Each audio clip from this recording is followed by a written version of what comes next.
Hello, Gary Hernandez here, and welcome to King Self-Defense with Master Gary Hernandez. I had somebody send me an email asking me to talk and show a couple techniques with two-handed strikes, because I'm always doing the single-handed strikes. They wanted to see the two-handed strikes and know the value of the two-handed strikes. So today, that's what we're going to work on, two-handed power striking. Now, the difference between two-handed strikes and single-handed strikes are very easily noticeable. One of them is you have less power with a single swing than you do with two hands coming down really, really hard. The second thing is you actually have, with two hands, from here, if I'm striking something and I back up, I'm here. With a single hand, I actually created more distance. So those are your two primary differences right there. Both of them work well, but we're here to talk about two-handed strikes. Now, the first two-handed strike we can do is simply holding and hitting like a baseball bat. Taking our swings, hitting, similar to a baseball bat. Somebody comes toward me, my cane comes up, and I swing. The difference with the get-go, the start of this, is the fact that when I do a single-handed strike, it comes up quickly and it strikes out. With a two-handed, I have to get that second hand on there to get that swing. So there is a time delay briefly. Again, single hit, I come in, I hit, double hit, I've got to get that second hand on my cane, which does tend to slow it down a bit. So when you're doing a two-handed full power strike, where you hit, you're going to hurt. Now the targeting areas, okay.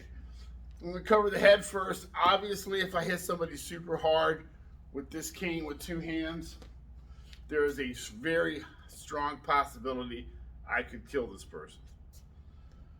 No matter where I catch them, face, head, ear, that's going to be blunt trauma and destruction to this area because I'm swinging super hard. Coming down with a collarbone with a two-handed strike, that's a nice strike because you're going to break that collarbone pretty much. If not, at least injure the crap out of it. And they're going to have some issues. Another one is going to the ribs and doing that. I take a good shot at busting those ribs, stopping their airflow for a while, allowing me time to get away.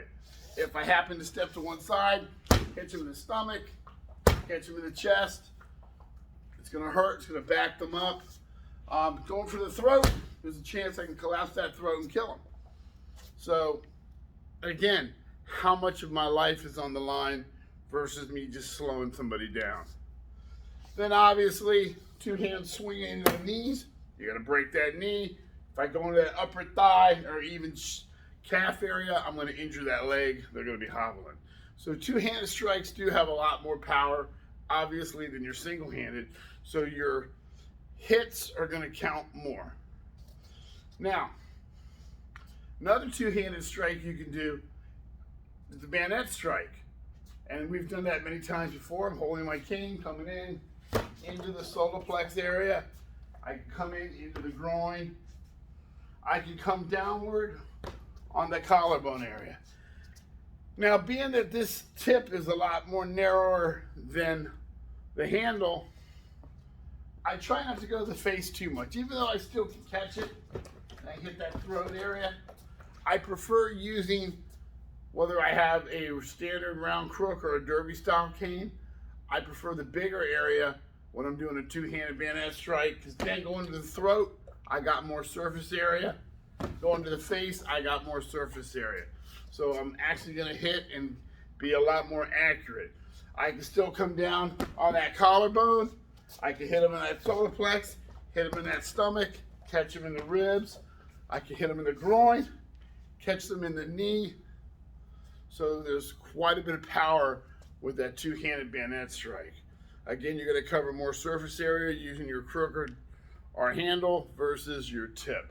Although with the tip into the solar plex, you're going to get more of a concentrated, solid hit, which is going to cause injury. Now another two-handed strike you have is called the rifle strike. I'm coming up, holding on to it, right to the face. You're gonna take out teeth, you're gonna break the nose. Even if I catch him in the forehead, it's gonna knock him back. Go into the throat, they're gonna go back, they're gonna cause injury. Catching him in the body, that's good for pushing him away, but you're not gonna cause as much damage as you think. Because when you hit him in the chest area, is unlike a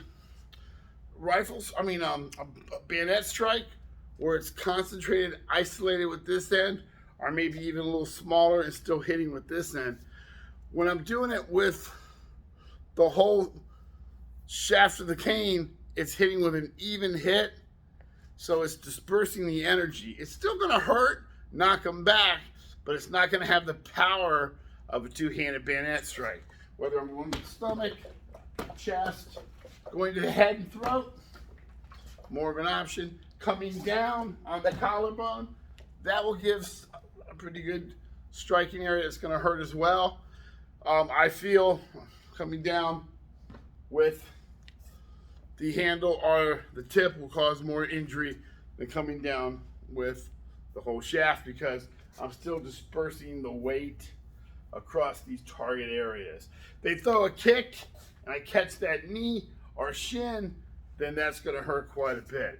They throw a hand technique, I can block that hand and then do a two-handed bayonet strike right into their face or even neck or collarbone area. So basically with your two-handed strikes, again, a quick review, you got two-handed holding on to it like a baseball bat, coming down on it, you got two-handed rifle strikes, and then you have your two-handed bayonet strikes. And those are your striking areas. When you're striking with the bayonet strike, target areas, you have the groin, stomach, solar plex, throat, coming down on the collarbone, and pretty much anywhere in the face. And throat, neck area, and anywhere in the face. If they are turned around, kidneys, back of the head, whichever side you're using, whether it's going to be your handle or your tip. With the swinging, because you're swinging it like a baseball bat and coming down with a lot of power, you're going to still cause a lot of injury. No matter where you hit them, it's going to hurt them.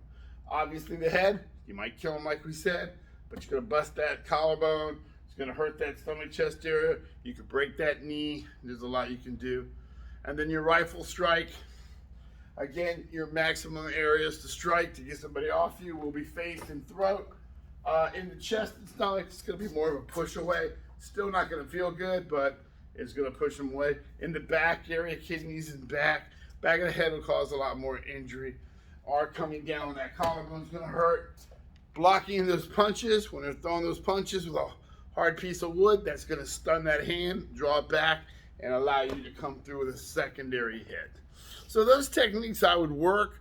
Practice them when you're hitting a bag. Get used to holding that real hard and coming down hard. Get used to hard strikes. Get used to hard hits. Because you're going to feel it in your hands. But remember, you're going to miss two things that are going to be different. One of them is going to be speed. Because if you're here and you come up single-handed, like I said in the beginning of this, you're faster.